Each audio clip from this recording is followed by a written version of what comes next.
My wife said traditional masculinity is harmful, so I harmed her expectations. 3 weeks of pure malicious compliance. Update 2.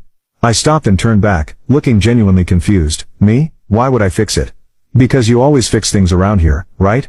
But that was my toxic masculinity talking. Me assuming that because I'm a man, I should handle all the mechanical stuff. That's very stereotypical gender role behavior. I shook my head sadly.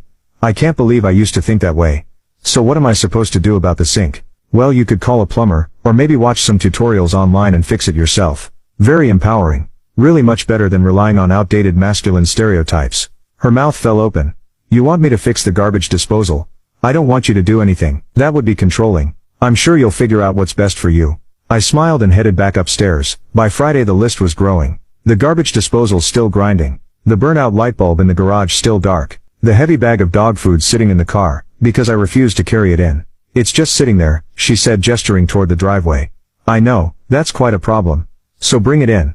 Oh, I couldn't do that. Heavy lifting is very traditionally masculine. Wouldn't want to reinforce harmful gender stereotypes by assuming you need a man to carry things for you. It's 40 pounds and I'm sure you're perfectly capable of handling 40 pounds.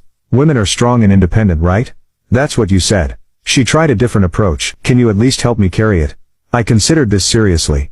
But wouldn't that be me taking charge of the situation, making decisions about how something should be moved? That sounds pretty controlling to me. The beautiful thing about this strategy was that I never raised my voice, never got angry, never seemed bitter or resentful. I was just being the evolved non-toxic man she demanded.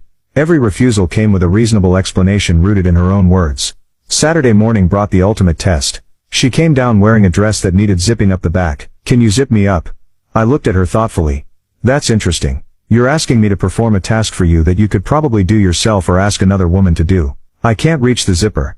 Right? But asking me specifically because I'm your husband. Isn't that falling back on traditional relationship roles? Me helping you get dressed because I'm the man. It's just a zipper. It's never just a zipper. It's about patterns of dependence that reinforce outdated gender dynamics. I nodded sagely. I think it would be much healthier for you to figure this out independently. She stood there for a full 30 seconds processing this. Then she walked upstairs without a word. When she came back down in a different outfit, I was in the living room. We need to talk, she said. Of course, communication is very important in evolved relationships. This isn't what I meant. What isn't what you meant? This whole act you're putting on. I look genuinely hurt. Act? I'm just trying to be the man you described wanting. Non-toxic, non-traditional, evolved. You're being ridiculous. I'm being exactly what you asked for. Unless, I paused, looking concerned. Unless you didn't really mean what you said, because that would mean you were just trying to embarrass me in front of my family for no reason. That hit home. She couldn't argue with my logic without admitting that her public humiliation had been unfair. I just meant you could be less rigid about